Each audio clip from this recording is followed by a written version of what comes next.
Hey, gang.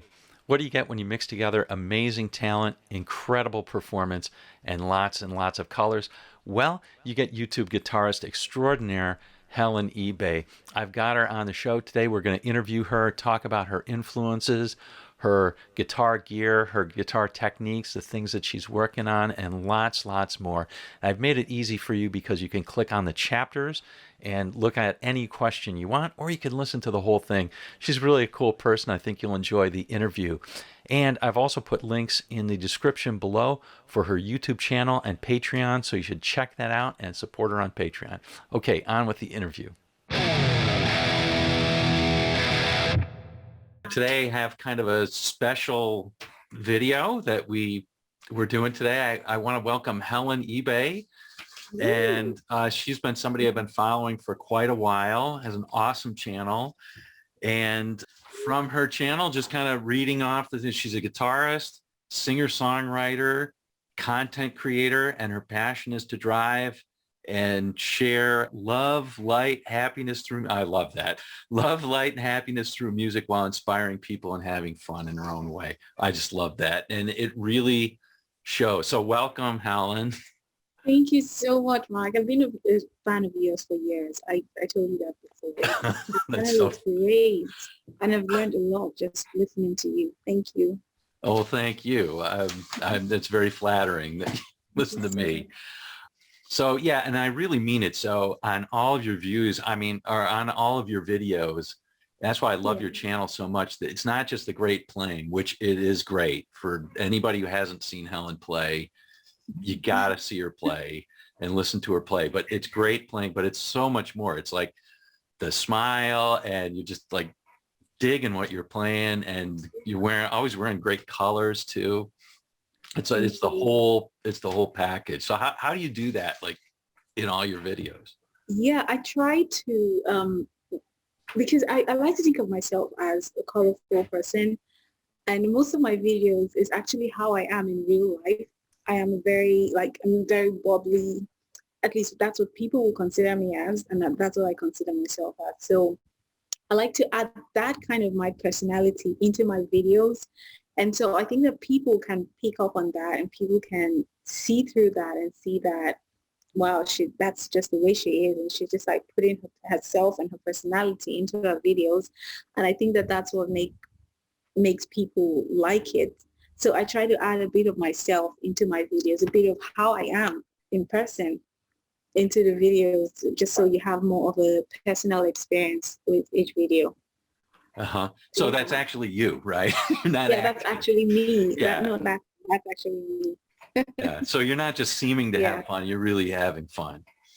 Yeah, I am really having fun. I'm laughing at myself. Most times I'm smiling at myself because I think I wasn't going to make the lick, or maybe I'm going to make a mistake, and I get it. And I'm like, oh yeah, you got it. So I'm like laughing. Oh, I'm laughing because I actually like what I played, or there's just so many things that I'm smiling about in my mind. So it's like I'm actually showing it out. It's just weird. I'm weird. It's funny. I do the same thing when I play something I kind of like, because I improvise a lot of what I'm doing when I'm not playing exactly, somebody else's thing. Actually, I wanted to ask you about that a little bit, but we'll get that a little bit later. Let's start out a little bit by like, how did you, you play so fluidly, and you play a lot of Western music too. You play a lot of blues and R&B. Like, how did you get started in music and guitar particularly? How did that all that happen? It started in church. Like a lot of people here where I'm from Nigeria. A lot of us started playing instruments in church. So you're kind of exposed to gospel at first. And then gospel was like the foundation of my guitar playing. And then my teacher, he taught me for about 3 months. And then he introduced me to Norman Brown. He introduced me to some blues musicians. He introduced me to B.B. King and Albert King and like SRV, Jimi Hendrix. And so I started seeing music outside of the church scene and starting to dive into all of this secular, worldly music. And it was good. I loved it. And I started to kind of like tear them apart and trying to see why they sound so good. And it was because they play so soulfully, and I wanted to play like that. So that was what I did. But I started in church, and from there I just, went out on my own. Yeah, it's Yeah. interesting. I think that's probably more common here than people say it is as well. But I Mm. certainly didn't start that way. I started in a very boring way. My mother said you have to do music lessons, and said you Really? can pick piano or guitar. So I picked guitar. I did it for Okay. 3 years and hated it, and then later I got interested. So Yeah. it was just lucky. But you did it the right way, like being interested in the music and all that. Yes. So I heard you say Norman Brown. Now, one of the things, if for my viewers, if you haven't seen Helen do this, um, it's something that I wish I could do to the level that you do. You scat along with your playing, right? You sing the Yeah. note. What do you call it? Having a convo with your guitar? Yeah, having a convo with my guitar. Yeah, I love how you do that. And so how did you get started on doing that? And I how think did that you yeah, how the did you get whole started? concept was from the concept what I learned from Judge Benson. I can do it half as much as he Yeah, does, but I thought, but I understand what he's trying to do. I understand the concept, and I just try to do it in my own way and just like practice and just do it. And I see people like Richard Bona here do that kind of thing, and yeah, and it's so interesting because it's not something that everybody really does. So it's just kind of unique. And right. it's just a really interesting way to practice too, like practice intervals, kind of like be in sync with your guitar. Yeah, So yeah, it's something that I first heard from Judge Benson for sure. yeah. He's like the father of that kind of thing. So Well, yeah, yeah, I mean, for guitar anyway, I think there's a long history in jazz of people being able to do that. yeah, But exactly. I think for guitar, he's just amazing. But Yeah. I have this question. So do you sing what you play or do you play what you sing? Oh, which I think that it's a I think that it's a mix of both. Yeah. It is. I think that I'm singing what I'm playing. Oh, Okay. look at it. It's so hard to answer this question because I've never actually thought about it. Like, Yeah. what am I doing? I just know that I'm doing it like subconsciously. I'm just like, yeah, just playing something. But I would say that it's a mix of both. But a lot of the times I'm singing it in my head and I'm playing it out. Right. So I think that I'm playing what I'm singing. Yeah. And yeah, there's sometimes that there's some things that my mouth cannot do that that the guitar will do. Uh-huh. So it's a mix of both, I think. Yeah. Yeah. I do it a little bit, and that's how I've come to the conclusion that it's kind of a mix of both. But Yeah. I just think so. Let me ask you, how do you think that affects your guitar playing or helps your guitar playing? Yeah, I think that it helps you become aware of notes, and it's easier when you already have something in your head. You know how it will sound like, but then it's easier to just play it in your head, and then it's easier to play it out on the guitar if you can just imagine it in your head, or Yeah. if you can just play it in your head. It just makes things easier, and it just makes you aware of harmonies and intervals and how they should sound. If something doesn't sound right, because you already have that information in your head, you kind of know. Yeah. So yeah, it helps with that a lot. Yeah. I Recognizing notes. Yeah, I think if you can hear it, if you can sing it, then you can probably play it. And it's Yeah, an idea. absolutely. And that to me works a lot better than saying, well, I know how a minor pentatonic sounds. And so Yeah, I can play that yeah, scale box or something. yeah, Um, yeah, true. yeah, it's interesting for sure. Hmm. So we were talking a little bit about influences. So, Yeah, so you mentioned Norman Brown, and you mentioned who's an awesome player, and George Benson, of course, is awesome yeah. player. Are there any sort of more players of today that speak to you? Yes. You, Just Smith is a big one recently because I do enjoy his playing. He's a blues player, but Yeah. he just takes the blues to a whole new level. It's just modern sounding and sweet and just like Yeah. very soulful, jazzy. And Ariel Paulson too is doing that. And Chris Yeah. Buck, yeah. And these guys are like, there's so many of them. And Chris Buck is another great player. Chris Buck. And Yeah. Yeah. He's a yeah, fantastic player. yeah, Well, he's he's a like, big YouTuber now, I think, right? yeah, he is. I think he just like, just blew up. Yeah, Yeah, he's a he did. He just yeah, he did, came on the right? scene quickly. Yeah. Yeah, there's no way he would hide because he's really good. One of the things, I Um, don't know if you've ever seen Josh Smith does these things on True Fire. He does some live streams and stuff like that, and he yeah, answers people's questions. He seems to be a very humble guy, clearly influenced by guys like Robin Ford and Larry Carlton pretty heavily. yeah, exactly, yeah. And And but he's his just so, teachings are really good too. yeah. I mean, there's so many players who are So great. so Yeah. many. But I'm Like, so and glad you mentioned Ariel Posen. So what is it about his play that you really that we, that you yeah, I love think or you that, want to bring in? yeah, he does a lot of slides. And I think that his playing is really smooth and it's just, he also does a lot of bluesy stuff, but it's not your typical conventional blues. It's like blues mixed with fusion and jazz and, they're just like taking blues to a whole new level right now. It's not like the usual stuff that you would hear. Even though the usual stuff is good, I don't have a problem with it, but it's just the way that he just does it is just so fluid and smooth and Yeah, soulful. I Yeah. agree. I mean, I think when he plays, I think a lot of his stuff is done on a baritone guitar, if I recall correctly. Yeah, I But think that I've seen a couple of his stuff on that kind of guitar. Yeah.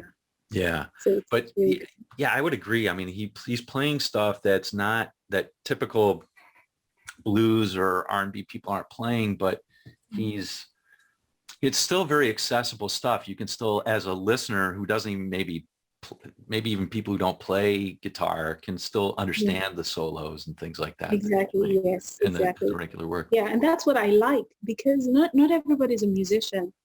Um, I like to I like people that play for non-musicians too because when you play all this complex stuff, it's only musicians that can really understand it. A layman that doesn't know anything about music cannot relate to it. So it's just like, Yeah. yeah. So I had to ask about this. So I became aware of your channel through your video, your cover of Lean on Me. Yes. And I'm sure like that's blown up for you. It's over 1 million views, I know. Yeah. And there's a few others. I think you did one of Little Wing. One I particularly love is I'd Rather Go Blind, Tennessee Whiskey. I love how you did that. Yeah. Um, Yeah. yeah, I want to talk to you a little bit about that one. But first, with Lean, I mean, how is that like that one thing blown up? Obviously, it gave you subscribers and it gives you more visibility. But how does that affect how you do your channel? Yeah, I think that these are classics. These are songs that are set in stone that people know. So those kinds of songs, I think people like those kinds of songs because it reminds them of the old days. It's like very nostalgic. And I've seen that people like this kind. And those kinds of songs you can't really mess up because they're classics. You just don't touch them too much. You do them exactly how they Well, are. I know Even how to if you mess them up, believe me. So, yeah, even if you want to mess them up, you mess them up in such a way that people just you can get away with it because they're like classic songs. You have to be very careful how you mess with classic songs because people could really hate you for just like ruining the song for them. So I think that that's the way I like to do classic songs. I like to put a little bit of my own touch to it, but not too much that you just go totally away from the original song, the ones that sure. people like. So I think that those kinds of songs do very well when played well, and people like them. So I try to play those kinds of songs often, and I think that people watch them and like them. So. Yeah, I guess I was looking for like, do you feel pressure that you have to do a certain number of covers or because you do all sorts of stuff. You do, Yeah. I think one of your latest one was essentially church music, right? Or religious Yes. music anyway. And there was one talking drum. I loved that. Yeah, cultural, That like was so cool. indigenous music. Yeah, exactly.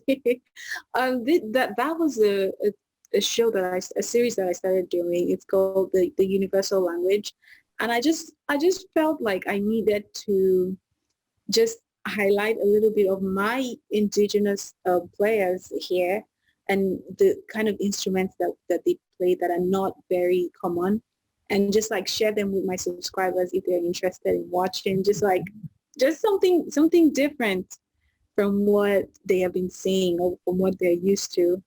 And yeah, a lot of people have really been enjoying it. Well, Yeah. that's great. And actually, I wanted to talk to you a little bit about that. There's so many things, like every answer, you're like, oh, I have all these other questions I want to ask. But Yeah.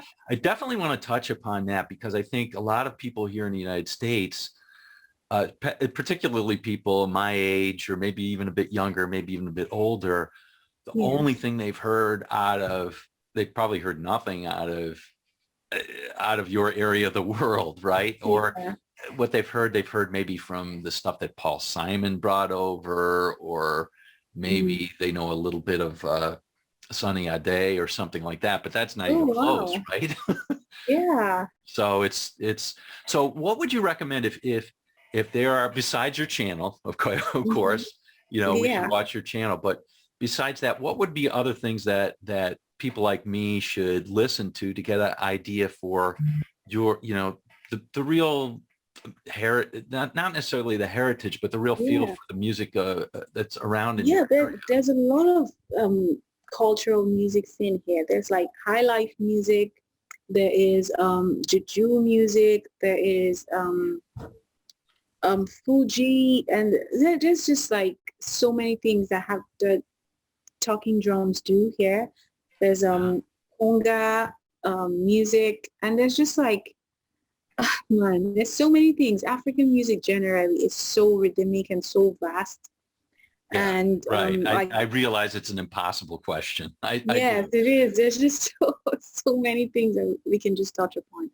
But like right now, Well, what's there's something that you really like that you would say, hey, Mark, you and your listeners should probably, you should listen to this because you would really dig it.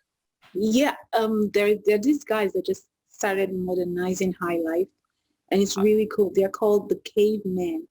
The That's what Cavemen. the cavemen, yeah, and they're really good. It's not like the old school high life. Yes, it is a mix of that, but they're now making it sound very modern. And even if you're not like from here, you can actually relate to the music. There's this other woman. Her name is Asha, Hmm. ASA, and she does beautiful music too in her indigenous language, and it's really good, like very relatable. You would like it. Oh, that's cool. You, Well, I think, I will yeah. definitely check that out then. Besides, you know, all the Okay. stuff on your channel. And Yeah. yeah, so is this a series that you're going to be doing? Yes, not Like just talking in drum? Nigeria. Go Yes, ahead. I'm sorry, sorry. sorry, sorry.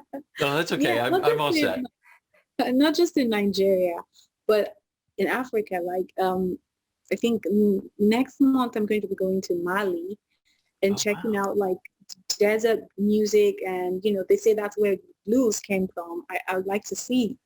I would like to just explore that and see what kind of music is that, and then we'll go to like Senegal and Ghana and just see what's going on there with their music and the kind of indigenous music and instruments that they play, and just bring that on my channel and see how people like it. Just something different from the usual. Well, that would be great. I Yeah, mean, you seem kind of like an yeah, ambassador for your region of the world. That's awesome. I just think yeah. that like if music is, people talk about food being a universal language and it's a good way to learn about each Mm. other is through food. But I think music is just another lovely way to do it. Yes, I Um, think so too, for sure. yeah. Yeah, So so keep doing that great work. You thank know, we'll you. keep checking on that. So those are some great recommendations for Yes. that. But it does bring me to another question that I have to ask. I mean, I heard through one of your other interviews that you have a background in science. Yes, in microbiology, actually.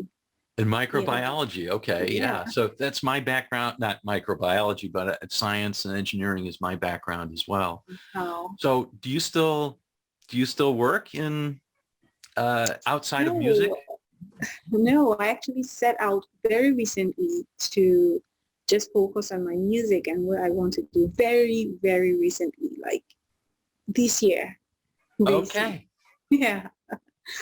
And it's a big risk that I took because I've been doing that for a long time, and I just actually wanted to focus on my music. I want to start writing my courses and bringing out my original music, doing this universal language thing and focusing on my YouTube channel. And I just felt like it's something that like that is what, and my tutorials, and I just feel like that is what I really want to do. Yeah.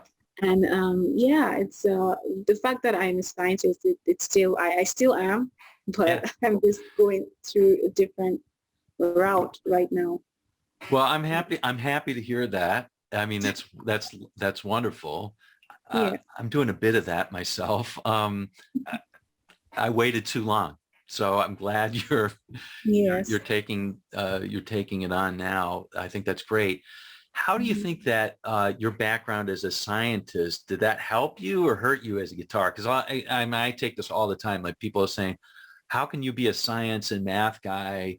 That's like, and be creative at the same time. Like those are just not compatible. Yes, I think that those kinds of fields make you very analytical, and then I attention to detail is very important to me because microbiology is what that is about. You're looking at things beyond what everyone else can see.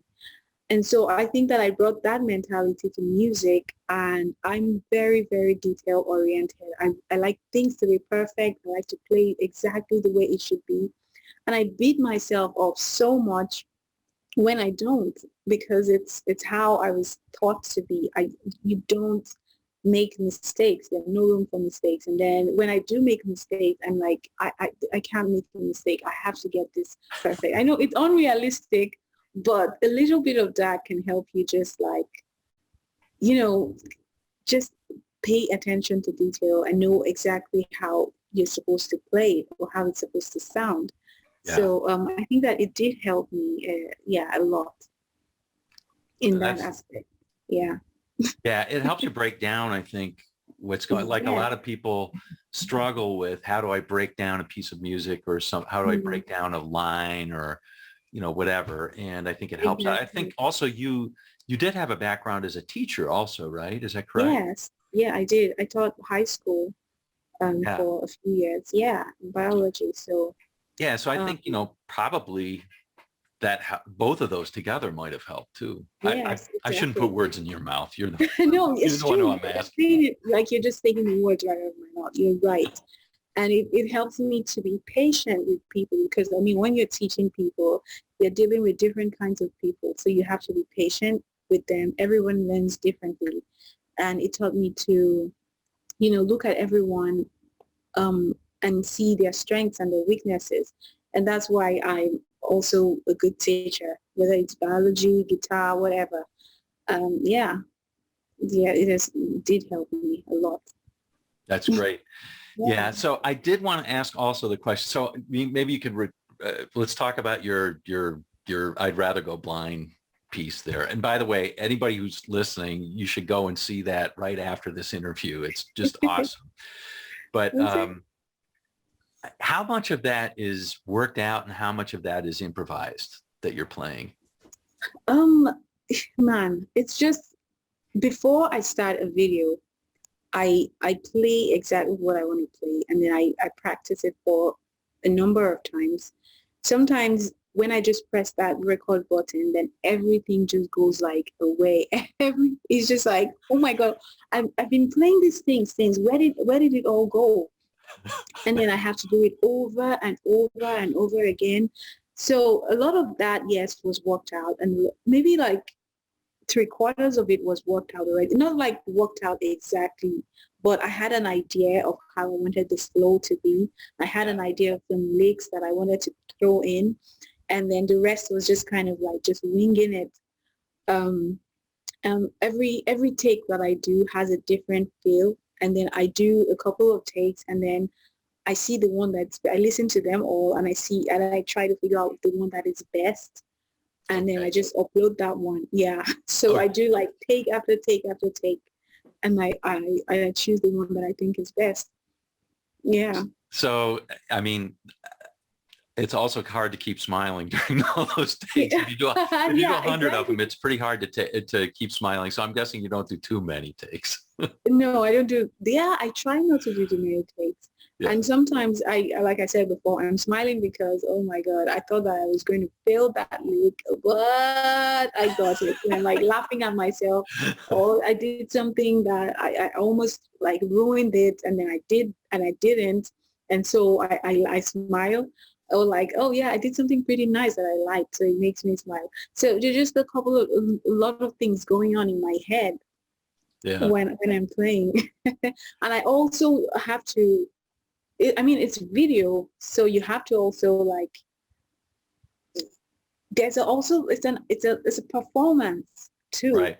at the end of the day, because I want it to be like a life experience. I want people to feel like they're right there with me, and like they're like having fun. So it's all the whole package. You have to play well. You have to also like make it visually appealing. It's just, yeah, it's just a lot.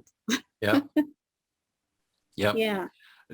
Totally get it. Yeah.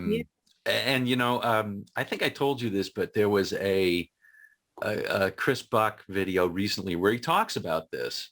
Yeah, And I he think I said he saw that. used to literally sit down and he would play something 100 times to get the right Yeah. take. And it was just Yeah. this whole, I have to get it perfect. This is, by the way, this is very different than what I grew up doing, Yeah. because in my day, listen to me, I'm talking like do have a white beard, but um, when I was growing up learning this stuff, it was almost a no-no to play somebody solo in an exact way. But now on YouTube, kind of if you don't do that, Yeah, exactly. I get chastised for that. But you're doing your own versions, Yeah. and so it's kind of improvised, but you have the outlines that are going. And that's Yeah. exactly what Chris Buck said he did. And it helped cut his, takes from 100 to, I don't know, maybe 20 or something like that. Yes, exactly. But Let but he me, doesn't show his face and you do. So yeah, that's exactly. If you don't show your face, it's a lot easier, because then it's like nobody can see what's going on in your face. If you're confused, if you're like just not don't know what you're doing, nobody can see it. that's So right. I think that me showing my face is part of my whole, what my channel is all about, and what a lot of people like about that. So Yeah. I do have to show my face. Yeah. No, Um, and glad you do, because again, that when it just seems like I have a Facebook group called The Joy of Guitar, and it's just yeah, like it's just like the poster. I could put a poster yeah, of you up there just enjoying your play. It's just so good. yeah. And it just Thank comes you. out. Yeah, and the way social media is right now, it's like it's just so, there are lots of good players, and it is so tasking to upload anything, because there's so many people watching and judging you, and everyone is trying to be perfect, and Yeah. take perfect solos, and it's just really it's just I don't even know how to explain it right now. Well, there's a lot It's of just, pressure, right? there's a lot of pressure. Yeah. Exactly, that's what I'm trying to say. There's so much pressure to be good, to play well, and to be, at least be a decent player. Because if you're not, you're just like be at the bottom of the food chain, is what it seems like right now. So There's so many great players that are out there. And many. I think, you have to make your statement.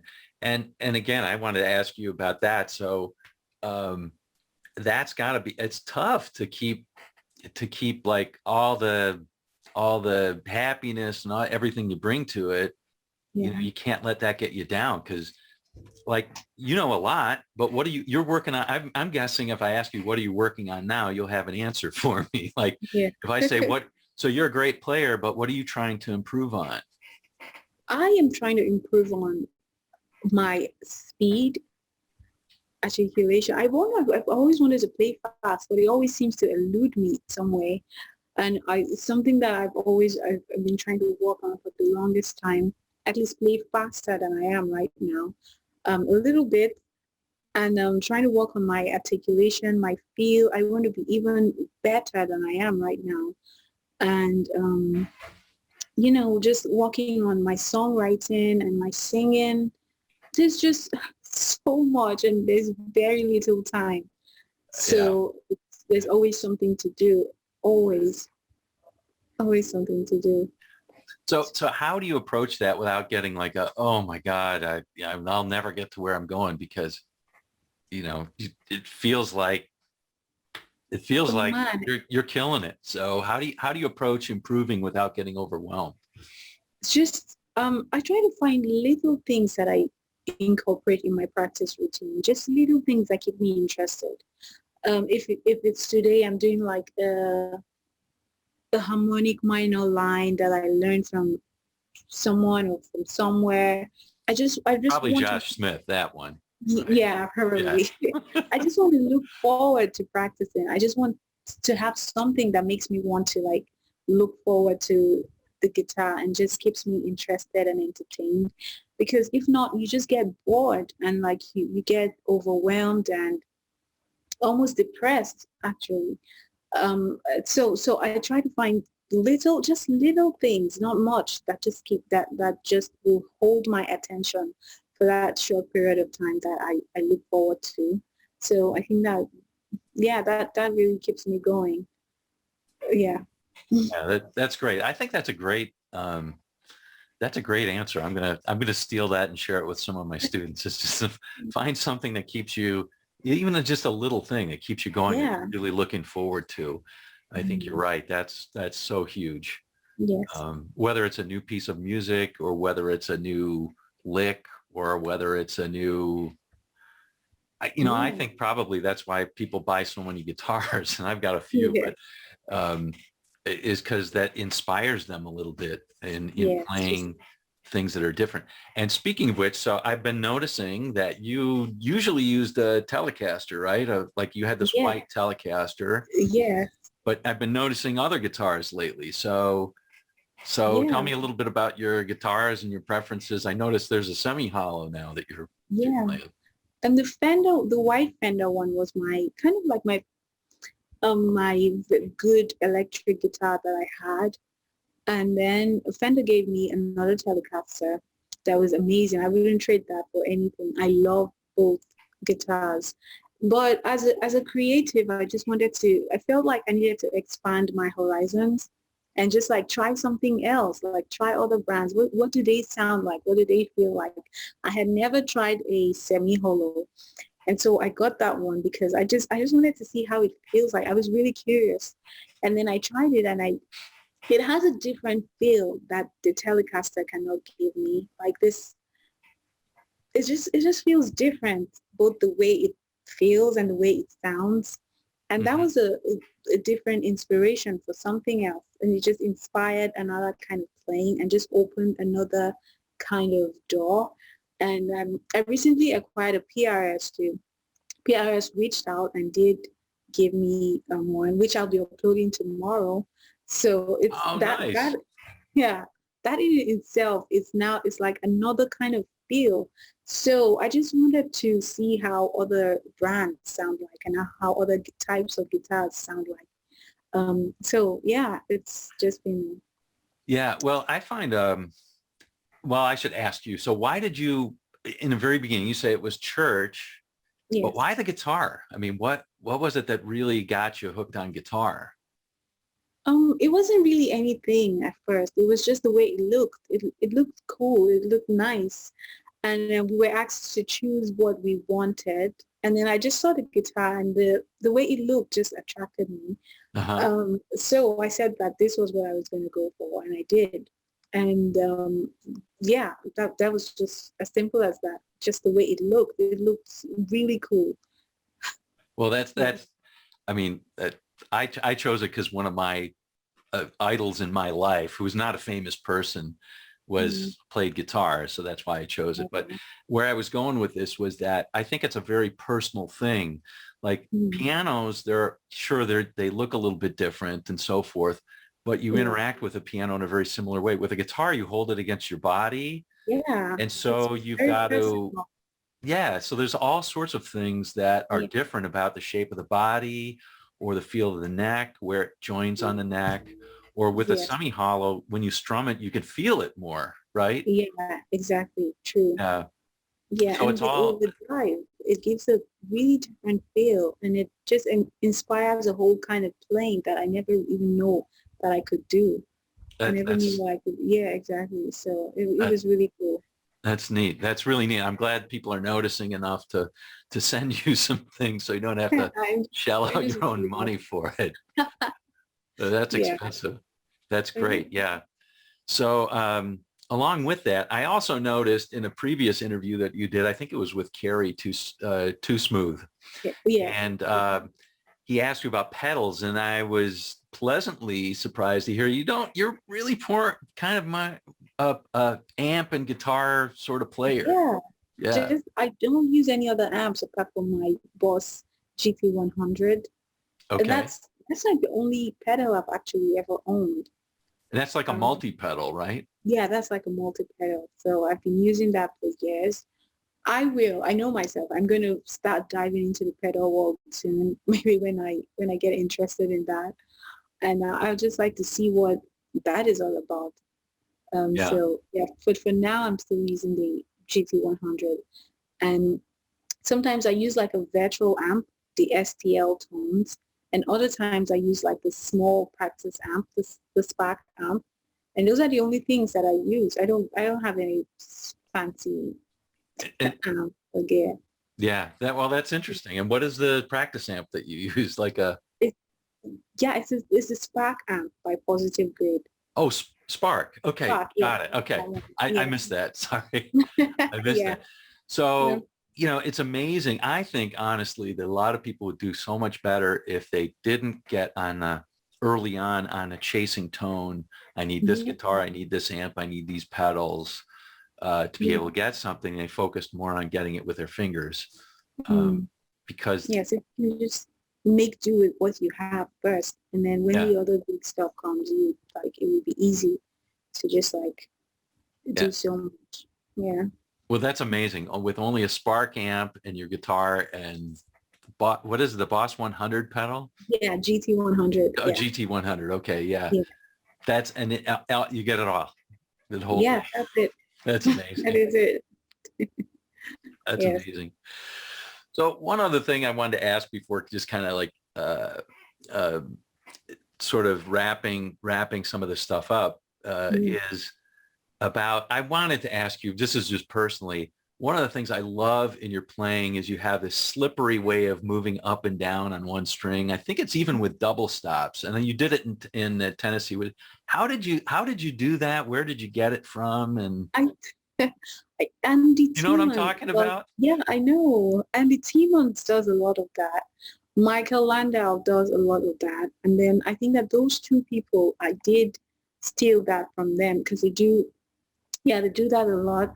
And it just sounds very vocal and soulful. That kind of, that one string lick is just Yeah. very, it's just different and it just hits a little bit more. Yeah. So yeah, I like to do it a lot for Yeah. effect.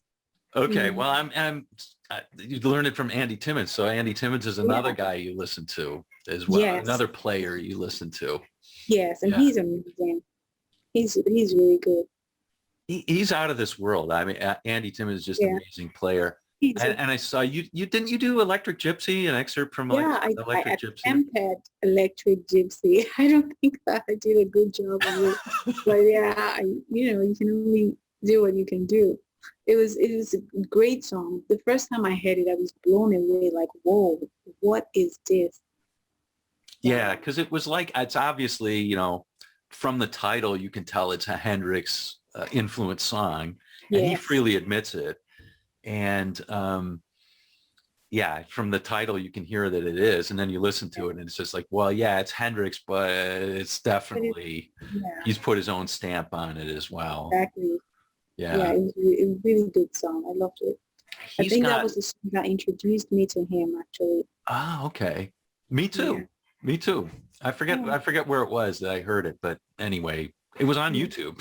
So I heard it on YouTube first. And I was like, Yes, me too. who is this person? So it wasn't that long ago, maybe 10 years ago. Yeah. Um, he did an entire album of the Beatles' Sergeant Pepper's with just drums, bass, guitar. Oh, Um, he did? yeah, it's in the same style. It's amazing. You should check it out Oh, I if you should like check it out. music. I have no idea. Yeah, I should. Thank I'll you. share it with you. It's really good. It's really good. Okay, thanks. Wow. Okay. So what's coming up for? I mean, you told us a little bit, but what's coming up for Helen eBay in 2021 and 2022? What's Yeah, happening there? like I want to do my beginner course. A lot of people have been asking me for that, and I did one for 30 days, and it really had great feedback. And I would just like to, just put out a beginner course or some sort of course. So I'm really working on that. And then my own music, my own original music, and of course the universal language show, trying to, not just do it in Nigeria and explore the music scene in Nigeria, but across Africa too. So that is also coming up. And of course, my regular covers and my tutorials and regular YouTube stuff. So yeah, that's a lot. It's it's a That's a lot harder lot. than it sounds. Yeah, that's a lot. Yeah. That's a lot. So yeah, Well, that's it. that's awesome. So everybody, you got to check out her Patreon page, her Yeah. YouTube, and support her on Patreon and YouTube. And Helen, thank you so much for Thank being you on so and much talking for with me having me. today. Thank you for having me. I really had a great time. Thank you so much. Oh, well, you're very Thank you. welcome. Okay, Yeah. we'll look for all of your future stuff. Yes, please. And I will keep watching your videos. I learned so much. Oh, thank you. You're flattering. I don't believe you, Yeah. but you're flattering. No, believe me, you are. You're good. You're really a great guy. Thank you for All right. everything. Okay, well, Yeah. thank you.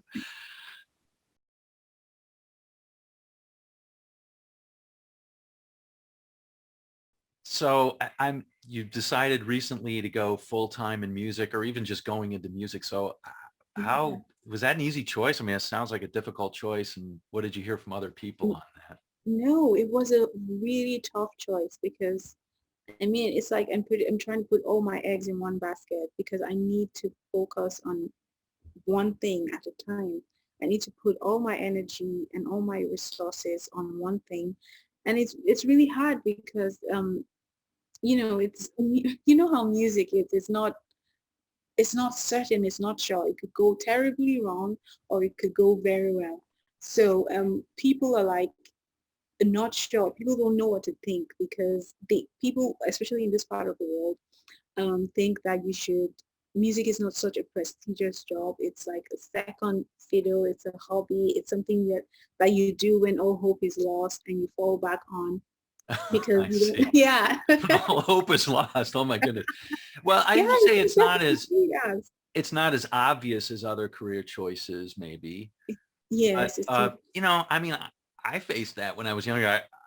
Was it? I would wonder is it even maybe it's even more like being a woman and yeah, choosing that path might exactly. even be harder. Being a woman, they're like, oh yeah, what's your husband going to think? How will Oh, you cook in the kitchen? oh All goodness. these sexist comments.